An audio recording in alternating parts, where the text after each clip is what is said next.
Karibu katika Bongo Hub. Nikupe updates kuhusu kile ambacho kinaendelea kati ya Israeli akiungana na taifa la Marekani, taifa kubwa duniani, ikitajwa na baadhi ya mitandao ya kijamii na historia ambazo zimeandika dhidi ya Iran, na yenye akitajwa kwamba ni taifa kubwa katika upande wa teknolojia.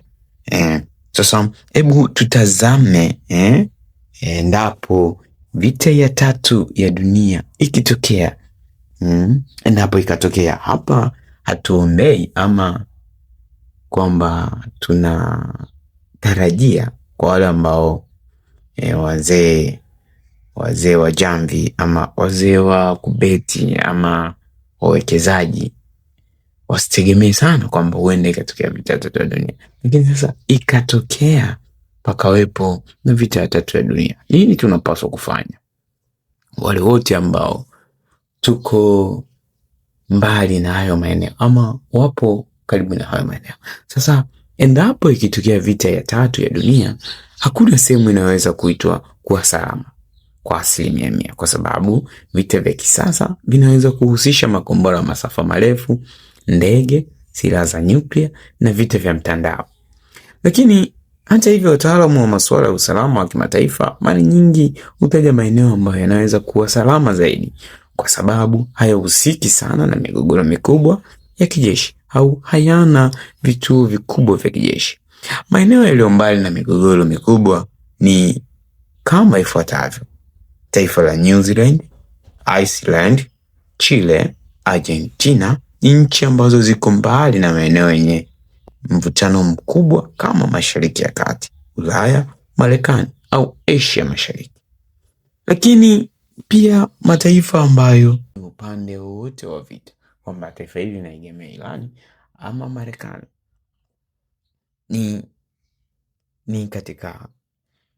ni baadhi ya nchi zina historia kutoegemea upande wote katika vita. Mfano kama taifa la Switzerland, Australia, Ireland, kwa mujibu wa mitandao ya kijamii pamoja na historia zimeandika namna hiyo. Nchi hizi mara nyingi hujaribu kubaki nje ya migogoro mikubwa ya kijeshi. Na maeneo yenye rasilimali za kujitegemea ni sehemu sahihi sana kwenda kwa ajili ya kuishi baada ya kutokea vita ya tatu ya dunia, mahali salama, uwezo wa kujitegemea. Kwa hiyo maeneo yenye rasilimali za kujitegemea ni mahali salama pa kuegemea uwezo wa kupata kama chakula, maji kwa wakati, nishati na pia na ardhi ya kilimo, hususan maeneo vijijini au visiwani yanaweza kuwa salama zaidi kuliko miji mikubwa ambayo inaweza kuwa na malengo ya kijeshi. Maeneo yenye idadi ndogo ya watu ni maeneo yenye usalama zaidi. Kwa mujibu wa mitandao ya kijamii yasiyo na miundombinu mikubwa ya kijeshi, huwa na uwezekano mdogo wa kushambuliwa.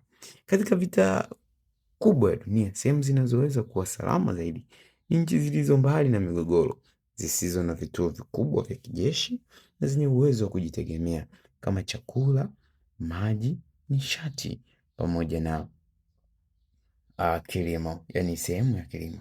Lakini pia mitandao ya kijamii imekuwa ikiandika na sehemu zingine zaidi ambazo hizo sijabahatika kuzitaja hapo mwanzo, ikiwemo ni Greenland, ikiwa ni moja ya sehemu ambazo zinatajwa kuwa na usalama zaidi. Binadamu anaweza kwenda kuishi endapo vita ya tatu ya dunia itachukua nafasi yake. Kisiwa cha Fiji, kisiwa cha Tuvalu, New Zealand nimetaja hapo mwanzo, Indonesia, Iceland, Argentina nimetaja hapo mwanzo, taifa la Chile, Antarctica, Bhutan, South Africa kwa upande wa bara la Afrika, ikitajwa nikiwa ni sehemu salama endapo pakitokea vita ya tatu ya dunia, sehemu ambayo ya kukimbilia. Kwa Afrika sasa tumepata eneo letu ni South Africa. Tukimbie South Africa huko tukachukue vizimba huko kuishi South Africa.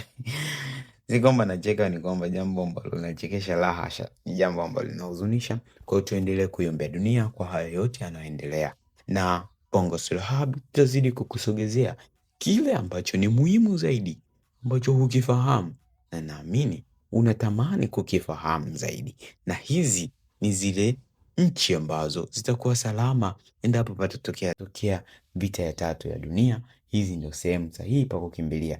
Kama una ndugu ama unahitaji kwenda huko na wamejitosheleza, basi ni wakati wako. Unaweza kwa wale wawekezaji tunasema una beti, unaweza ukaenda ukakaa kidogo kwa ajili ya kufanya betting, kuenda vita tatu ikatokea, basi ikukute umeshajiondokea zako kwenye sehemu ambayo unaishi kwa sasa. Umejisogeza kwenye sehemu ambazo ni salama. Hii ni kwa wale wawekezaji wenyewe wanaelewa namna ya kubeti fedha na kubeti maisha. Hii ni Bongo Star. Jina langu ni Stefano.